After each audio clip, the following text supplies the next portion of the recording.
And that's one of the things that has come up very often when I'm talking to corporate innovators of how do they create this culture of innovation, especially in healthcare where it's not been so common.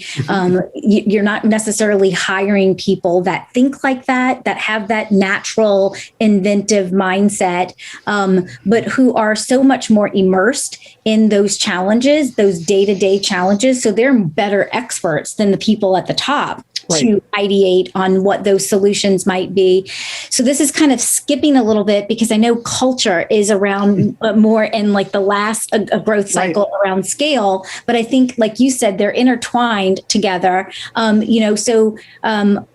What does an organization need to do to really be able to get to shaping that full staff R&D culture?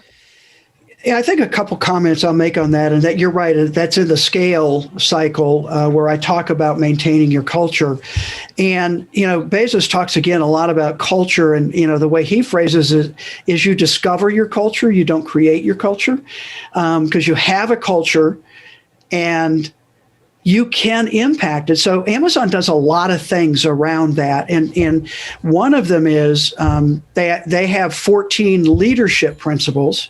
Mm-hmm. And again, these are their, kind of how we operate as a company, as a business. And there are some crossovers between the leadership principles and the growth principles. Not as many as I thought there might be, but for example, the culture that they create, even in the shareholder letters, the typical name for somebody who owns a piece of stock is a shareholder. Bezos started in probably about 2004, 5, or 6, calling them share owners. Mm-hmm. Right. And so, and he says in his very first 1997 letter is, getting the right employees are going to be key to our success in the future. And therefore, they must be owners. They must think like owners. Yeah. And actually what he said is they must think like owners, and therefore they must actually be owners. And so their compensation plan for employees from the very beginning has been, yes, competitive, but not top salary, but that kind of stuff. But their compensation was defaulted to stock options. Right. Well, so who wouldn't want to be a share owner of Amazon? It was Amazon, especially now, right? Now, those first 10 years or so, that was a question. Right, do I even want, right? But especially now. So that's part of that culture. I think part of it is really encouraging experimentation. And, one of the things I talk about to try and explain that is, what is your organization's award for an employee that has the most successful failure?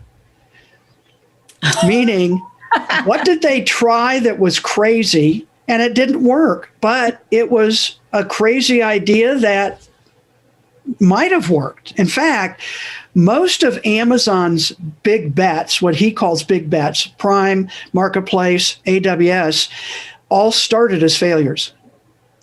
Mm-hmm. But what they learned from those initial early failures grew into something really big. So I think that this is so foundational, and I'm going to go out on a limb and say I cannot imagine any innovator, any healthcare leader that I've ever come across at any level with any organization across the country that has that type of reward system. Mm-hmm. and in my mind, that Amazon, and I think a lot of people know this, that Amazon is the sleeping dragon when it comes to healthcare. I absolutely agree. Yep. It is the most, the biggest threat to disrupting the status quo in healthcare.